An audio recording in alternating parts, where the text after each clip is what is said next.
Hi, my name is Phil Anderson, and I'm running for United States Senate to represent Wisconsin.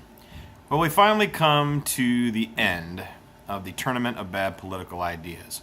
The voting starts tomorrow on the final matchup, which is the Fed and fiat currency versus the war on drugs. And I think it's fitting that it comes down to these two particular things.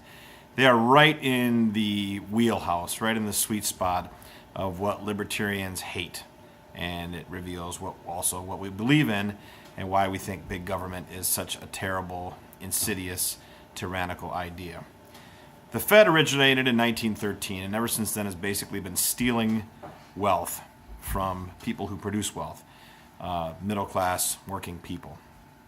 By devaluing our currency, by printing new money, and then giving that money to banks, it's basically devaluing the money that we have in our possession, making it worth less, lowering its buying power, and then taking the money, the buying power that they've stolen from us in the creation of the new money, and giving it to banks, the same banks that populate the people at the Fed, that are in control of our economy and, in essence, in control of our politicians.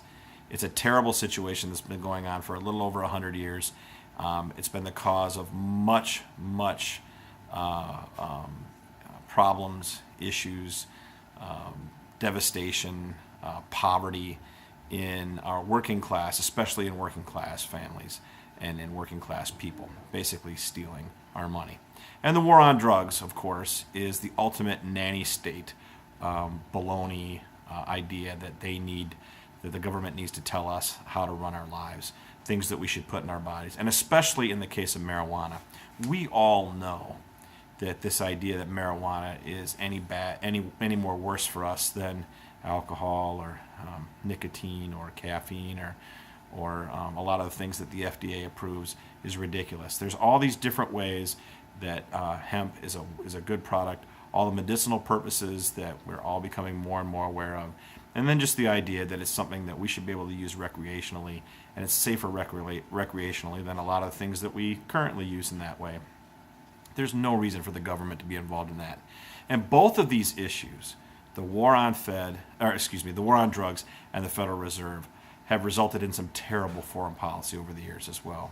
A lot of the wars that the powers that control our government have incited us to be involved in, and a lot of the trade issues and things like that have resulted in us treating nations unfavorably and them treating us unfavorably and causing wars over the years, has been a result of these the Federal Reserve wanting to expand the influence of the dollar as the world's reserve economy, or the world's reserve currency. I'm sorry, it's late. Expand the influence of the dollar as the world's reserve currency, and also the war on drugs basically enriches criminals and drug cartels all over the world, and also enriches criminals in the United States because they're the only ones that can use it, and people should be free to use drugs if they choose to and accept the responsibility for that. But when you make something illegal, it just enriches criminals. It was that way with prohibition. It's been that way with drugs, and it would be that way with guns if guns are made illegal as well.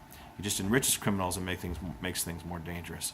And that enriching criminals changes the situation in Central and South America and in Asia, where drugs are produced, and then we end up being involved in places like Afghanistan, where of course there's much opium produced. It's just a big mess worldwide. Not only does the Fed and the war on drugs create problems for us internally, but it creates problems worldwide in our relationship with the world and our relationships with each other. So it's time for both of those to end. The Fed should be over with. There's no reason for it to exist. It's just manipulating the money system so that rich people can get richer, and the war on drugs just manipulates the system so that criminals can get richer. And they're both ridiculous, and they need to end. So I urge you to vote at forphilanderson.org/tournament. If you can choose the lesser of two evils, in this case, you'll have to choose one. Of course, in the elections upcoming in November, don't choose the lesser of two evils. Choose the good, and that's libertarian candidates. In this case, in the tournament, choose the lesser or the greater of two evils as what you would consider to be the worst idea, the political idea of all time. I don't know which one I'm going to choose. It's a difficult decision. And of course, when you look back at the list of 64, there were lots of things we had to leave off. Lots of very bad ideas that didn't advance through the tournament.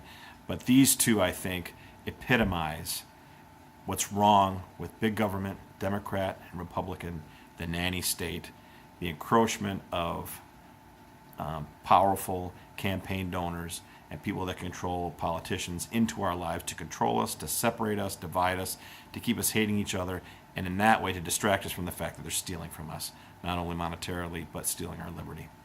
Thanks very much, and I will talk to you tomorrow.